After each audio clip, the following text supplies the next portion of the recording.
Okay, so picture this. A massive, sprawling, ancient civilization. We're talking almost 1,000 square kilometers, just filled with temples and bustling trade centers that were around for over 1,000 years.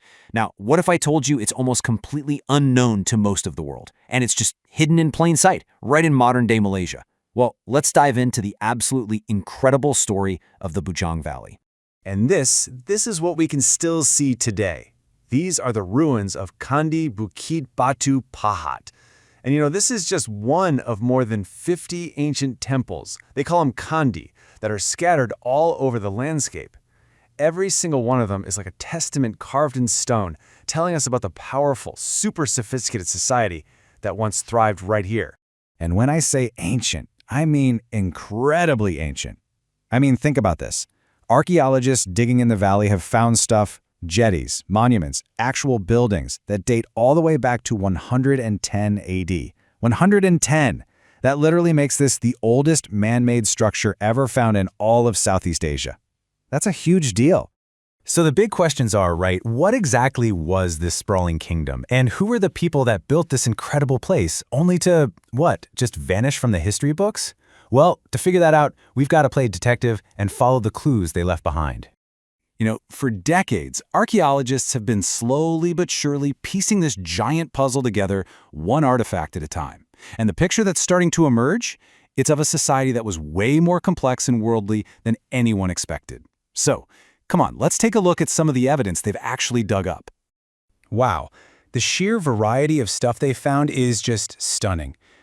We're not just talking about temples here. No. We're talking about actual industrial sites for smelting iron, the foundations of old port jetties, these really intricate religious icons, and maybe the biggest clue of all, pottery from as far away as China.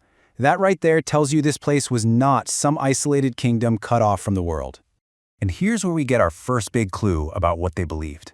See this little terracotta figure? That's a bodhisattva, a really important figure in Buddhism. Finding this here is like finding a puzzle piece that connects the valley directly to these huge spiritual movements that were sweeping all across Asia back then. But, okay, it wasn't just one religion. Check this out. This is the head of Nandi, the sacred bull that the Hindu god Shiva rides. The fact that you find artifacts from both Hinduism and Buddhism right next to each other, that's not just about them being tolerant. It shows this deep, real-world mix of cultures. This was a place where people were literally taking powerful ideas from different parts of the world and creating something totally new. And it wasn't all just serious business, like gods and trade.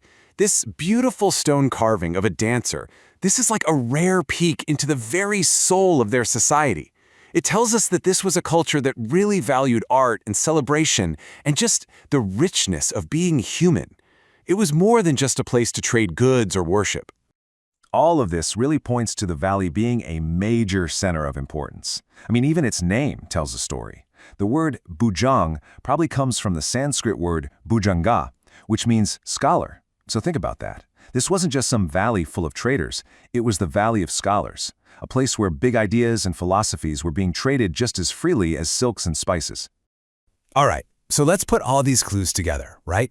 You've got the port, you've got goods from other countries, you've got this amazing blend of cultures and ideas, and a much, much bigger picture starts to come into focus. The Bujang Valley wasn't just some local kingdom. It was a critical hub in a truly global network. But that brings up a really important question, doesn't it? Out of all the possible places in Southeast Asia, why here? What was so special about this one little spot that made it so incredibly important for more than 1,000 years? Well, you've heard the saying, right? Location, location, location. And that is totally the answer. The Bujang Valley is perfectly placed right at the northwest entrance of the Strait of Malacca. And you have to understand, this strait was basically the ancient world's maritime superhighway between India and China.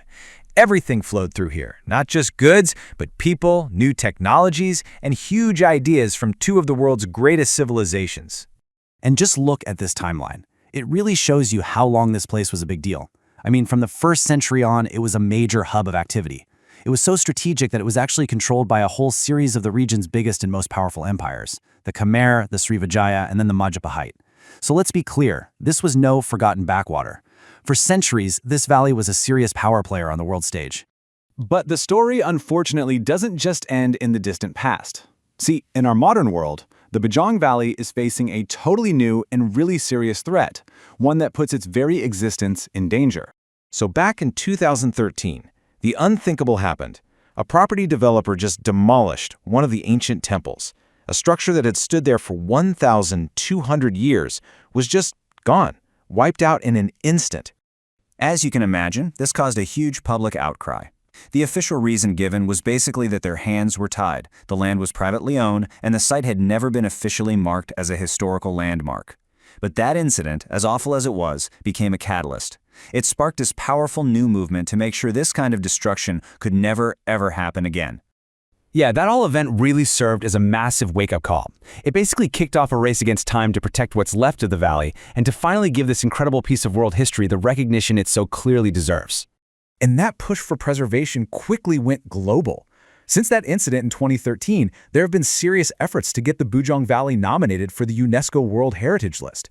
And it's not just a local thing. The bid has gotten tons of international support from countries all over, like India, Indonesia, Japan. They all recognize that this valley is part of their shared history, too. But here's the thing. For all the amazing stuff we've found, so much is still a total mystery. There's this one quote that really sums it up. Much of the historical links is still vague, considering not many of the scriptures and writings survive. Basically, the stones and the artifacts, they can tell us a lot. But without written records, they just can't tell us the whole story. And so, in the end, we're left with these incredible, magnificent ruins. The future of the Bujang Valley really hangs in this delicate balance, you know? On one hand, there's this urgent need to preserve everything we've already found. But on the other, there's the tantalizing promise of everything that might still be buried just beneath the surface, waiting to be discovered. Which leaves us all with one last really compelling question.